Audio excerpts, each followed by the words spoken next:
Oke teman-teman, kembali lagi bersama aku Rian Kurniawan, mahasiswa Universitas Diponegoro, Prodi Teknologi Rekayasa Otomasi dengan NIM terakhir 045. Oke, pada beberapa video sebelumnya kita telah mempelajari mengenai bahasa C++ ya, dimulai dari pengenalan, kemudian membahas mengenai fundamental dari variabel, tipe data, operasi kondisional, lalu ada perulangan dan sebagainya.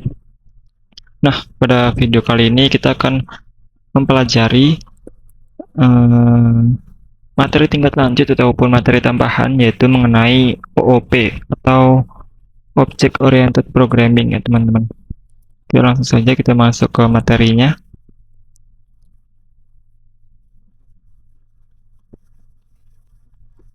Nah, sebelum itu seperti yang kita ketahui bahwa bahasa C++ itu adalah satu bahasa yang berorientasi pada objek ya teman-teman. Jadi kita dapat menggunakan OOP atau Object Oriented Programming ini dalam bahasa C++. Nah, segala sesuatu dalam bahasa C++ itu bisa dikatakan dengan dikaitkan dengan kelas dan juga objek beserta atribut dan juga metode. Misalnya dalam kehidupan nyata, mobil itu adalah kita ibaratkan sebagai um, sebagai atribut ya.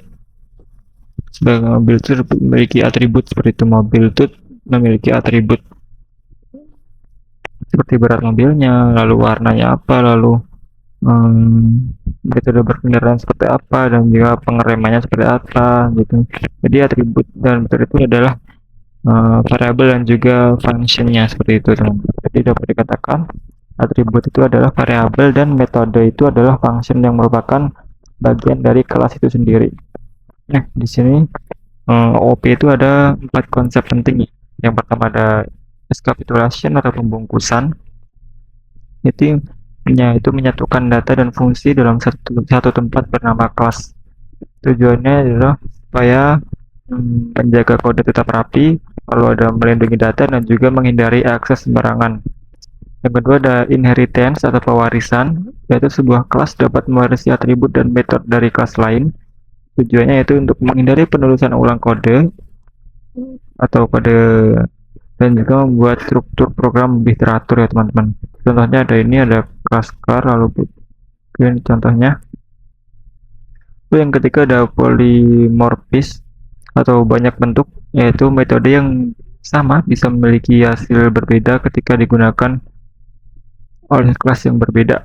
Contohnya seperti ini, hewan bersuara kucing, meow, anjing. Oke, metodenya sama tapi hasilnya berbeda. Yang keempat ada abstraction atau abstraksi, yaitu hanya menampilkan bagian penting dan menyembunyikan detail yang rumit. Contoh, saat mengendarai mobil, kita tidak perlu tahu cara mesin bekerja. Kita cukup tahu fungsi gas, rem, dan setirnya saja. Oke, yang ketiga, lanjut saja. Untuk membuat kelas, kelas adalah wadah yang berisi atribut dan metode. Seperti yang sudah saya ibaratkan tadi, ketika sebuah mobil itu mempunyai atributnya, teman-teman. Itu. Ini untuk penulisannya, itu untuk kelas myClass ini adalah membuat kelas bernama myClass ya teman-teman. Kelasnya bernama myClass. Lalu public ini bagian yang dapat diakses dari luar kelas. Lalu integer my_num, atribut bertipe integer. Lalu ada string myString.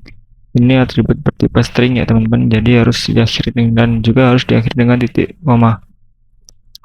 Yang keempat ada membuat objek. Ini objek itu adalah instansi dari kelas itu sendiri ya teman-teman. Di sini ada obj yaitu objek dari kelas myClass tadi,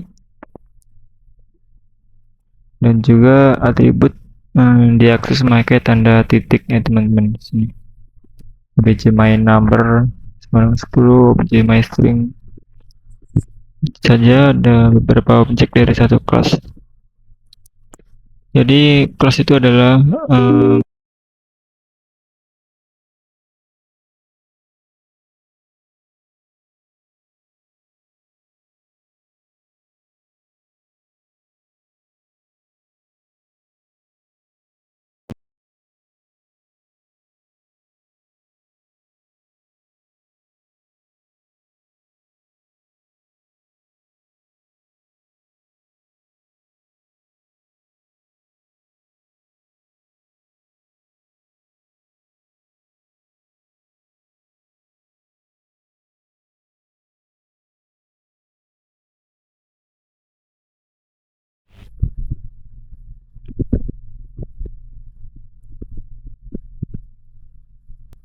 Oke, saya ulangi. Jadi kelas itu adalah blueprint ya teman-teman. Jadi dia bisa melahirkan banyak objek dan tiap objeknya itu punya data sendiri, tetapi struktur kelasnya itu tetap sama. Lanjut adalah metode atau fungsi dalam kelas. Jadi metode adalah fungsi yang berada di dalam kelas dan mewakili perilaku objek. Ada dua cara membuat metode. Yang pertama adalah metode di dalam kelas. Jadi fungsi itu ditulis langsung di dalam kelas dan untuk memanggilnya harus buat objek dulu. Dan juga metode adalah tindakan objek. Lalu yang kedua ada metode di luar kelas. Jadi metode di luar kelas ini lebih rapi ya teman untuk program-program yang besar. Lalu ini ada tanda ini disebut scope resolution operator. Lalu lanjut saja, itu ada metode dengan parameter. Jadi metode bisa menerima parameter seperti fungsi biasa dan parameter boleh lebih dari satu teman-teman. Oke, lanjut ada konstruktor. Konstruktor ini adalah metode khusus yang otomatis dipanggil saat objek dibuat. Jadi namanya sama persis dengan nama kelas, lalu tidak punya return type atau bahkan tidak boleh void. Dipanggil otomatis biasanya untuk mengisi nilai awal dan menyiapkan resource teman-teman. Lalu yang kesembilan ada inheritance atau pewarisan tadi. Ini ada contohnya. Di sini car itu adalah child class atau kelas kecil. Lalu ada vehicle adalah parents class atau ibu dari kelasnya. Lalu car ada public feature, berarti car mewarisi semua fitur vehicle. Lalu objek car bisa memakai atribut dan metode vehicle seperti itu. Lalu yang oke, mungkin sudah seperti itu untuk materinya. Mungkin saya akan lanjut langsung ke Visual Studio Code teman-teman. Saya akan mencoba menunjukkan kodenya supaya teman-teman bisa lebih paham untuk OOP ini. Oke, saya langsung akan beralih ke Visual Studio Code. Oke teman-teman, di sini saya sudah membuat untuk contohnya. Di sini ada string name, ada integer age, lalu saya membuat person, lalu string n dan integer a untuk masukkan nama dan juga umur. Jadi nama kita buat nama sama dengan n di sini dan juga age sama dengan a. Lalu untuk fungsinya kita cout, lalu my name is dan panggil name di sini dan I am kita panggil umur di sini bla bla years old. Oke. Lalu di sini kita masukkan person, nama saya Rian dan umurnya 19. Oke, jadi cout-nya nama, umur. Oke. Kita run saja langsung. Oke, sudah saya run seperti ini. Ya, kalau review my name is Rian and I am 16 years old. Lalu keluar nama Rian dan umur 19. Oke.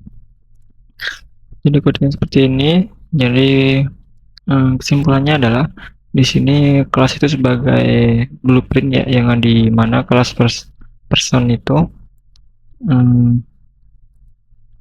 yang telah kita buat tadi di sini adalah person ini adalah template yang berisikan atribut yaitu name dan juga age ya, untuk umur dan juga nama. Kemudian ada konstruktor yaitu untuk menginisialisasi si objek yang telah kita buat. Kemudian terdapat juga template method, yaitu di sini saya menamainya introduce untuk melakukan aksi di sini untuk melakukan aksinya. Dan di sini kelas tidak menghasilkan output apapun sampai dibuat objeknya. Kemudian untuk poin yang kedua adalah mengenai atribut ataupun properti.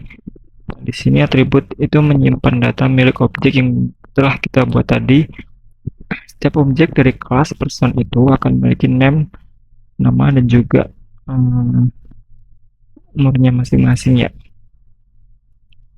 Nah, contoh di sini kan saya manggil person Rian dan 20. Sini person Rian dan 19, yang dimana objek P di sini memiliki yaitu objek ini memiliki nama saya sendiri, yaitu Rian. Nah, untuk poin ketiga mengenai konstruktor. Konstruktor itu adalah fungsi khusus yang dimana memiliki nama yang sama dengan nama kelas tadi. Nah, konstruktor juga dipanggil otomatis saat objek dibuat, kemudian konstruktor itu dibuat untuk digunakan untuk memberi nilai awal pada atribut. Nah, dalam program di sini konstruktor itu menerima parameter yaitu ner di sini ya. Kemudian untuk poin yang keempat mengenai metode ataupun fungsi dalam kelas. Nah, di sini kita memiliki kelas ataupun metode bernama introduce, yang dimana metode ini menggunakan atribut objek untuk mengecek informasi. Nah, untuk yang kelima adalah mengenai membuat dan menggunakan objek. Objek ini dibuat di fungsi main, yaitu dengan cara di objek itu kita dapat memanggil metodenya yaitu p.introduce tutup kurung. Kemudian kita dapat mengakses atribut dengan memanggil p. Oke. p.name dan juga p. Oke.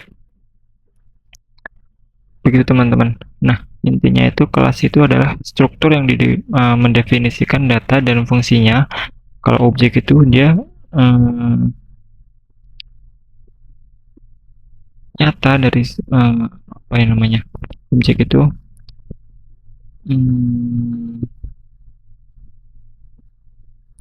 extend nyata dari sebuah kelas yang telah kita buat. Kalau atribut itu adalah data milik si objek itu sendiri.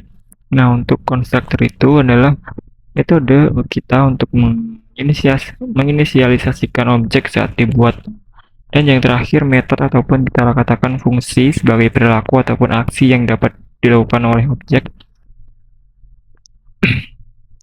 Begitu untuk implementasi atau proses pengkodoan dalam membuat OOP di pemrograman bahasa C++. Di sini